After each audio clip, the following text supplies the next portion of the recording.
I don't know why I'm going to press record, but I'm pressing record, and we'll see if I decide to air it later. But let's just shift the topic to the elephant in the room with our current lifestyle. I don't know where you live, but right now in Joburg, where I live, if you walk into a supermarket, Woolworths, Spar, or Pick and Pay, there will be more staffers than customers in the store. They're all very, very important employees of the store. And with the advent of lockdown and the change of lifestyles, there's an added element called the delivery system, whether it be Checkers 66C or Pick and Pay on time, whatever time, you can get your food delivered to you. So there's even more staffers on the ground in the store than customers. Now, these staffers need to be paid. They need to pay for their wonderful uniforms and for the time that they waste while they're there, because they actually, none of them are doing anything. They're just standing around looking at things or taking photographs of what's on the shelf. It's quite amusing. The service is average, below average, because I think it's a natural given in our life and our societies that when a certain person walks in, people can smell the money on you. They can't smell money on me, so they don't get.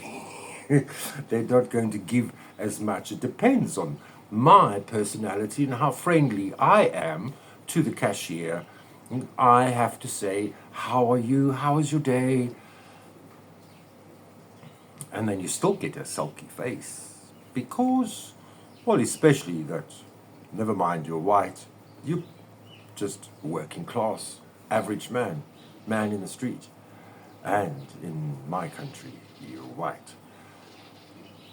This is the same problem that's the same marinade that continues straight through to the top in our country, South Africa, where the government has 47 ministers in ministerial positions.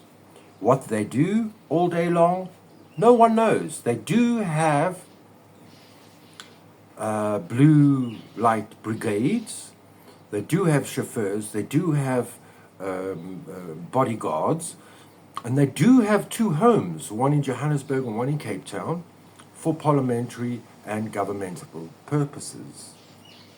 They have their staff, and this is just ridiculous. What do they do? What does the Minister of Women do every single day? 365, okay, not 300, she has to have leave to go to a place where ministers go on leave, because you've never seen a minister in real life, have you? On holiday. What do? I mean, we have almost 90 violent murders every day in this country. Or is it every month? We stop counting when it carries on. This is the province and the country of criminals' paradise, where it is imperative. You are frowned upon if you have not found a way to wiggle the system, but it's a very difficult system to wiggle because we have to follow all these laws that are pretty racist. I hear there are 142 racist laws in South Africa. Worse than when we were living under apartheid laws. I have, and well, the police are overloaded. I have seen a change in the police. I have. I went to the police station for an affidavit a month or two ago, and there were young white constables, more than one, in the charge office. So that is a upliftment, wow. So the youngsters are now allowed, after 30 years of not allowed to be in governmental businesses, there's some white kids, white guys starting off a career in the South African police force. I'll give them 12 months, maybe 5 years, and they've studied and they're out, or they're getting backhanders from the criminals, because the police are only a service to the community. They're not a force anymore. This is truth. This is written down in theory. They're not a force, whereas before, during apartheid, it was a force. They were a force to be reckoned with, even though now this service can be a force to be reckoned with if you're on the wrong side, whether you be Satanist or racist. Luckily, there's the South African Police Service to give a little bit of a arbitrary, or was it arbitration in between. Yes. There's a Freudian slip there somewhere, I'm sure. I'm Gemini, you never know. There's always something else that I'm trying to say behind what I'm saying. We have too many government ministers, too much money wasted. We have too many people, but we have too many people unemployed.